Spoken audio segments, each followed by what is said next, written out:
Making his way to the cage, Joe Juggernaut Bentalha, representing Dubuque, Iowa, and Team No Limit with a record of 1-0. Fresh young fighter we got here.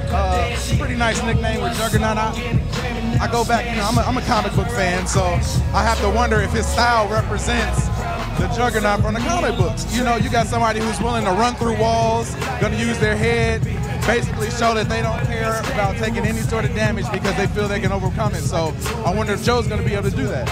He's going to have to with his opponent tonight, who we'll get into in a minute, because his opponent does the same thing.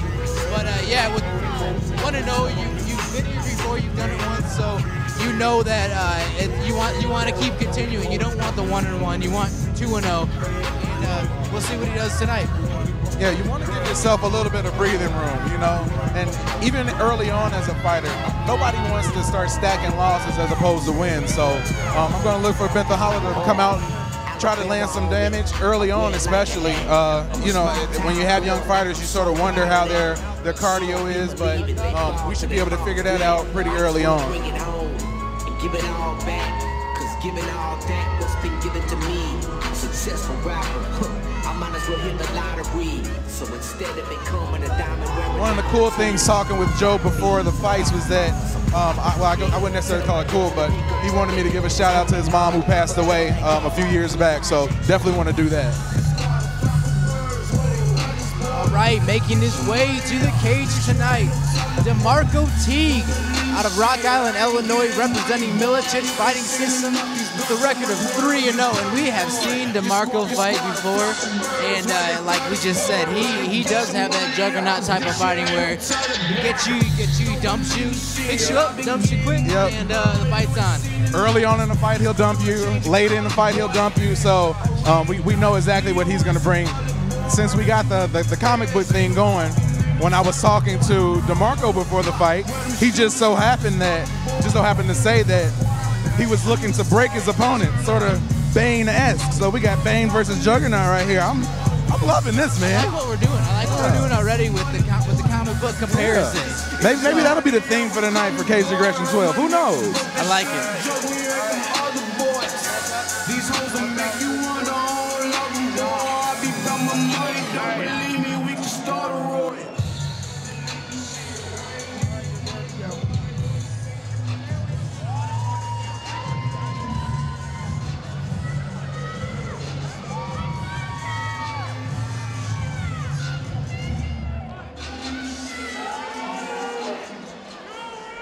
Ladies and gentlemen, our next battle is scheduled for three 3-minute rounds in the Cage Aggression Amateur Middleweight Division. Introducing first, fighting out of the ring corner. He stands 6 feet tall and weighed in at 184 and 1/2 pounds. He trains with Team No Limit. Joining us from Dubuque, Iowa,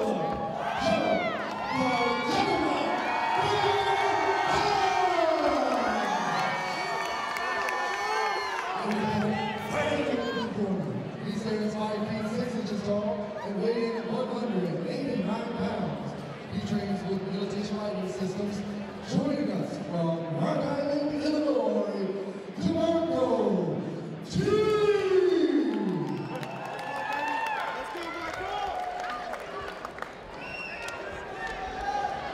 Bruce Allen, your referee again for our second fight of the night here at Cage Aggression 12 between Joe Juggernaut Bentalha and DeMarco Teague. DeMarco Teague in the black Hayabusa black trunks, and Bentalha in the black trunks with white trim. Both these guys looking to mix it up real early.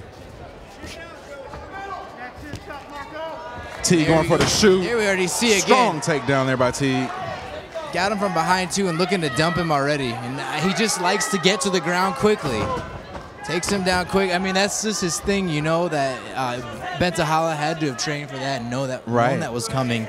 And now we see he's got DeMarco Teague's got top, and see what they do now.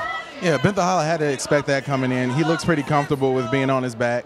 So, you know, we got his corner telling him things and telling him how to, you know, alternate on his hips a little bit. So let's hope that he's able to do that, because he definitely has a tough opponent in DeMarco Teague. And Teague's landing some big shots already, but Bentalha doing a good job of holding his head down, not letting him posture up and do anything. So right now it's just, you know, those little ones count, but you do want to create some space eventually and do some more damage.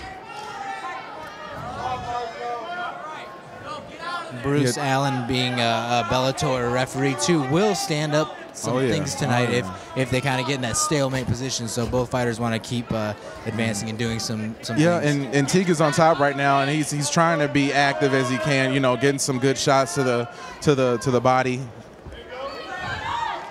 And that's where too Bentalha is doing a good job trying to get up, but Teague just kind of drives through and gets him back down. So it's almost. It's tough taking on those guys with wrestlers, man. They know a lot about having that, you know, lower center of gravity and really being able to keep your opponent down. It's got to be tough when you want to get up and want to do some different things, but you can't because you got all this weight on you. Right. And Bentalha doing a good job right now of kind of creeping slowly back into the cage to be able to wall walk his way out of there. So I mean that's cage, and it's almost up and does a good job doing that, and gets into the guillotine. A standing guillotine looking to choke out Teague. It's pretty deep. Pulls him right down into guard. And that's pretty deep, man. And Teague's able to pop his head out. Wow. Once again, though, great ring awareness. Right, is where he's at. He did a good job the first time. And then also with you know, Teague in that position, instead of panicking, you know, he just let his opponent sort of take him down to the ground where he would be able to use his knees and his arms for a little bit more leverage and able to pop his head out. So right now, too, I was just about to say, very close to standing him up. And we'll see if now Bentalha is ready for Teague's blast takedown, or if they kind of throw some hands a little bit. It's about the end of the first round, though, too. So big shot from Teague, overhand right. I've got to say that's a good way to end the round, too. Big overhand right, just to kind of send him back into the corner. With a little bit to think about.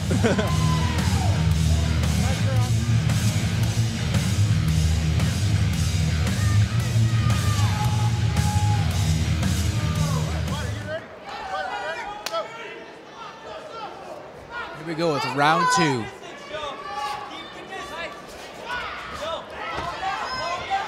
Timed perfectly again by Teague. Just kind of ducks under that punch and. Nice inside knee right there by Bentalha. Oh, you got to be careful with that knee, though. Very close to being low right there. This is where you want to push off and create some space and then land a shot. And it's so easy when you're, nice trip takedown. And here's where Teague's looking to kind of push off and land a few shots, but wants to get that single leg, and Bentalha's doing a good job of not letting him do it, but it looks like he's almost got it right here. And it's sort of an interesting strategy that Teague has, you know, go for the shoot, get the takedown, let it stand up, and try to take advantage on the top. And Teague just landed a huge shot from the break right there.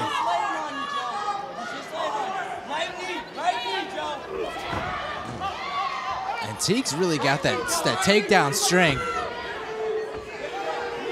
And all those times that Teague is tied up with him and gets him down, he's getting points. Yeah.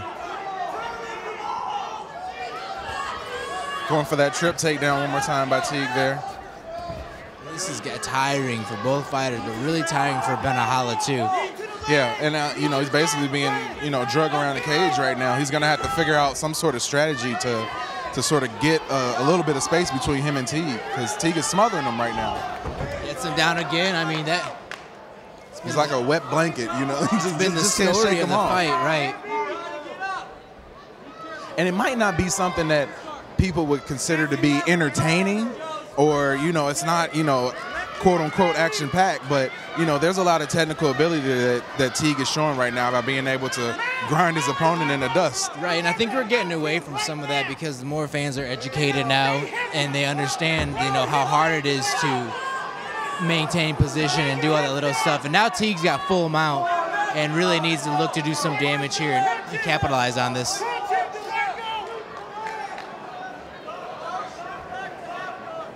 Bentalha needs to buck or do something to get Teague off. Right, and Teague is, you know, all this time while he's laying on top, you know, the ticker is going up for his points. Right, and what you do now is if you are Bentalha on the bottom, you take both of your hands, you push off. It's called the shrimp position, shrimp escape.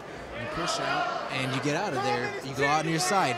That's one thing that you and I have talked about a lot. You never want to be flat on your back when you're on the bottom.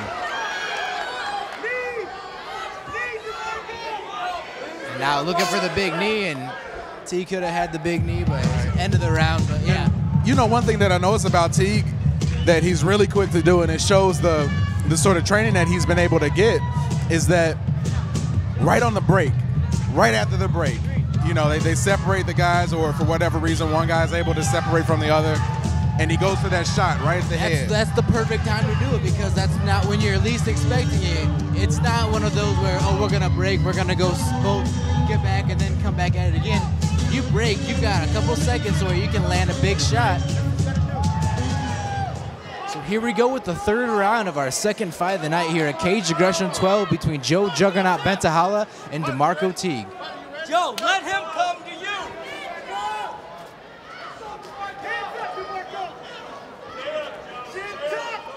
Now's where Bentalha needs to, you know, be the aggressor. Don't let Teague shoot in on you. No, because you know it's coming. He does the kick, and then Bentalha throws a big punch, timed well. That happened both times, first and second round. So Bentalha knows that too. That as soon as he punches, he's suspect for a takedown. Might be a good time for Bentalha to go for a takedown too. Or Bentalha to throw a kick. Yeah. And there's the takedown again. Really nice shot there by Bentalha. Right. And good job from Bentalha staying on his feet, and that was more of just a messy scramble trip. Yeah. And now we got Teague. Good job of trying to take his back, get on top, but nice shake off from Bentalha. And this is where, you know, it gets tough for Bentalha again, because, you know, he's on the ground, but looks like he has a little space. He might be able to do something this go around. And I like how Bentalha right there is kind of flicking him off. He's not letting him take his back. Good position for Teague right now. Right, I was going to say it's really easy on those positions right there, and that time to, you know, give up and sort of lay on your back and allow, you know, Teague to get that mount, but you definitely don't want to do that. Bentalha's got to do a better job now of scrambling to get out of that too. Yeah, get some movement with your body. Rapid movements. I mean, almost thrashing. I mean, it's just those quick trying to get out. He's just kind of staying too complacent, and you can't do that right now when you're potentially down 2 rounds. Right, and it's so tough because you know, going into this third round, you've used a lot of the gas in your tank. So, you know, if you want to start shaking someone off, it's really difficult to do at this point. Right, and Teague is in full mount again. And not a good spot for Bentalha right now. Also, he's backed up against the cage too, to where if Teague lands some shots, his head doesn't have anywhere to go but back against the cage. Right, he doesn't really have too much space to operate. No, and you can almost use the cage as like your tag team partner, because it's just you got to press up against the wall. There's nowhere for it to move, and you just get it just absorbs all the shock. Teague right now knows that he doesn't need to necessarily do a whole lot to win this fight. Yeah, he definitely doesn't want to do something to sort of open himself up for a shot that's going to hurt him. Right.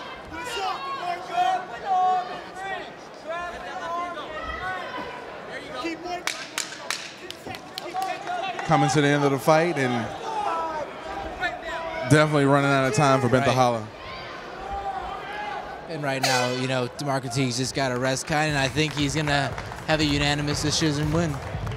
Probably so. I mean, it's, you know, it's something where Bentalha is going to have to go back to the drawing boards, and especially when you're fighting somebody who's such an accomplished wrestler, and you know that's what they're going to do coming in, and it's difficult, still difficult to combat it. You know what the guy's going to do, but stopping it is a totally different question. Right.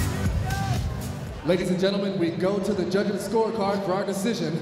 Judges number 1 and 2 scored this contest 30-27, and judge number 3 scored this contest 29-28, declaring your winner by unanimous decision, DeMarco Teague.